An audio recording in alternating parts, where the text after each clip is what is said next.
Hi all. ఈరోజు early morning 5:30కి అట్లా లేచి 6 కల్లా ఇండియా గేట్ దగ్గరికి వెళ్దాము. పొద్దున అయితే ఎవరు ఉండరు కదా, మంచిగా చూడొచ్చు ప్రశాంతంగా అని చెప్పి స్టార్ట్ అయినాం అనమాట. మా స్టే పక్కనే ఉంటుంది ఇది ఇండియా గేట్, కాబట్టి నడుచుకుంటూ వెళ్తున్నాం. ఇప్పుడు లెఫ్ట్ సైడ్లో ఉన్నదేమో తెలంగాణ భవన్, శబరి బ్లాక్. అది ఇంకొంచెం ముందుకు వెళ్తే హైదరాబాద్ హౌస్ ఉంటుంది అనమాట.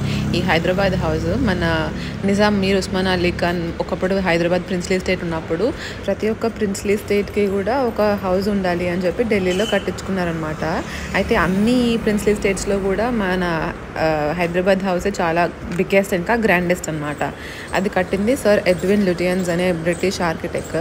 అతను చాలా కట్టినాడు ఇన్ అండ్ అరౌండ్ ఢిల్లీలో. ఈ హైదరాబాద్ హౌస్ మాత్రం చాలా ఫేమస్. ఇంకొంచెం అట్లా ముందుకెళ్ళి రైట్ తీసుకుంటే ఇక్కడ ఇండియా గేట్కి వెళ్ళే ఎంట్రీస్ ఉంటాయి అనమాట. 2-3 గేట్స్ ఉంటాయి. ఒక గేట్ నుంచి వెళ్తున్నాము.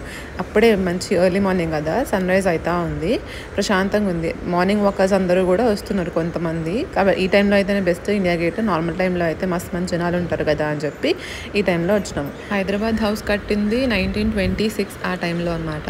అప్పట్లో మీర్ ఉస్మాన్ అలీ ఖాన్ వాడుతుండే, కానీ ఇంకా తర్వాత ఇండిపెండెన్స్ తర్వాత మీర్ ఉస్మాన్ అలీ ఖాన్ సన్స్కి అది నచ్చలే అంట, టూ వెస్టర్న్ అనిపించిందంట. ఇంకా గవర్నమెంట్కి ఇచ్చేసిండే. ఇప్పుడైతే గవర్నమెంట్ ఆఫ్ ఇండియా వాడుతుంది అనమాట. ప్రెస్ కాన్ఫరెన్సెస్కి కానీ ఏదన్నా గవర్నమెంట్ ఈవెంట్స్కి లేకపోతే ఫారిన్ డిగ్నిటరీస్ వచ్చినప్పుడు వాళ్ళు వాడుతూ ఉంటారు అనమాట.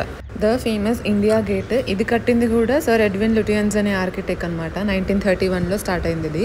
ఇంతకుముందు ఆల్ ఇండియా వార్ మెమోరియల్ అని పిలుస్తుండే, కానీ ఆ తర్వాత ఇండియా గేట్ అని పేరు మార్చినారు. ఇది మన బ్రిటిష్ ఆర్మీలో పనిచేసిన 90,000 ఇండియన్ సోల్జర్స్ ఎవరైతే వరల్డ్ వార్ I టైంలో ప్రాణాలు కోల్పోయినారో వాళ్ళందరి కోసం మెమోరియల్ లాగా పెట్టినారనమాట. 42 మీటర్స్ టాల్ ఉన్న ఈ ఇండియా గేట్ ఉండేది రాజ్పథ్లో. రాజ్పథ్ అంటే కింగ్స్వే అనమాట. రాజ్పథ్ జనపథ్ అని ఉంటున్నాయి ఇంతకుముందు. ఇప్పుడు రాజ్పథ్ని కర్తవ్య పథ్ అని మార్చినారనమాట. ఇండియా గేట్ కిందనే ఒక అమర్ జవాన్ జ్యోతి అని ఉంటుండే అనమాట. అది ఎవరికంటే ఇండో పాకిస్తాన్ వార్ అయింది కదా 1971లో చనిపోయిన ట్రూప్స్కి వాళ్ళందరికీ ట్రిబ్యూట్ లాగా అమర్ జవాన్ జ్యోతి అని కట్టించినారనమాట. అది ఇంకా ఎప్పుడు వెలుగుతూ ఉంటుంది అనమాట. అమర్ జవాన్ జ్యోతిది ఒక రివర్స్ రైఫిల్ మీద సోల్జర్ హెల్మెట్తో ఉంటుంది అనమాట. అది కంప్రెస్ న్యాచురల్ గ్యాస్ యూజ్ చేసి ఎల్లప్పుడూ వెలుగుతూనే ఉంటుంది అనమాట అమర్ జవాన్ జ్యోతి. అది 2022 వరకు కూడా ఇక్కడనే ఉంటుండే. తర్వాత నేషనల్ వార్ మెమోరియల్తో మర్జ్ అయిందనమాట.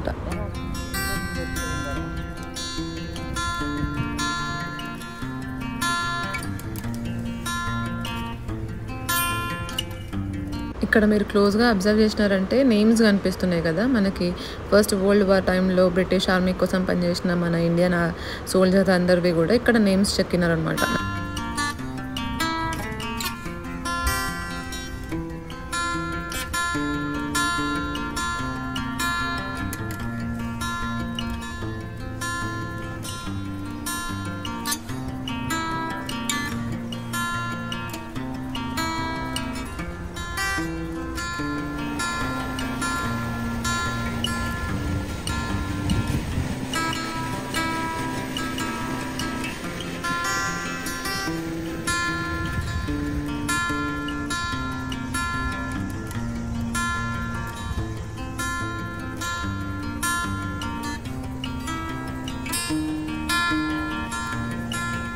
ఇండియా గేట్ ఇంకా రాష్ట్రపతి భవన్ రోడ్లో ఇట్లా మార్నింగ్ వాకర్స్ కానీ అథ్లీట్స్ కానీ ఇట్లా రన్ చేస్తుంటే నాకు చక్ దే మూవీలోనే సాంగ్ గుర్తొస్తుంది. మన ప్రీవియస్ ఢిల్లీ షార్ట్స్లో చెప్పినట్టు ఇండియా గేట్ అనగానే నాకు ఫస్ట్ గుర్తొచ్చే సినిమా మనోహరం. ఎంత బాగా తీసినారో ఆ సినిమా అయితే. ఇది నేతాజీ సుభాష్ చంద్రబోస్ హోలోగ్రామ్ స్టాచ్యూ అనమాట. ఇది నేషనల్ వార్ మెమోరియల్. ఇది 2019 నుంచి స్టార్ట్ అయిందనమాట. ఇది 4 కాన్సెంట్రిక్ సర్కిల్స్ లాగా ఉంటుంది అనమాట. ఫస్ట్ సర్కిల్ వచ్చేసి సర్కిల్ ఆఫ్ ఇమ్మోర్టాలిటీ అంటే అమర్ చక్ర అనమాట. సెకండ్ ఏమో సర్కిల్ ఆఫ్ బ్రేవరీ వీరత చక్ర. థర్డ్ సర్కిల్ ఏమో సర్కిల్ ఆఫ్ సాక్రిఫైస్ అంటే త్యాగ చక్ర. ఇంకా లాస్ట్ వచ్చి రక్షక్ చక్ర, సర్కిల్ ఆఫ్ ప్రొటెక్షన్ అనమాట.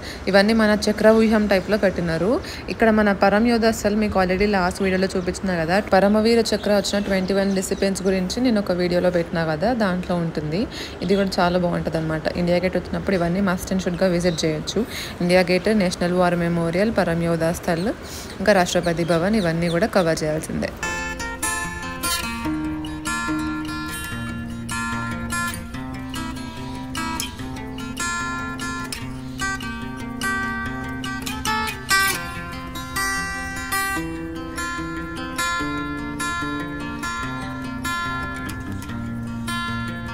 Thanks for watching this video. Bye.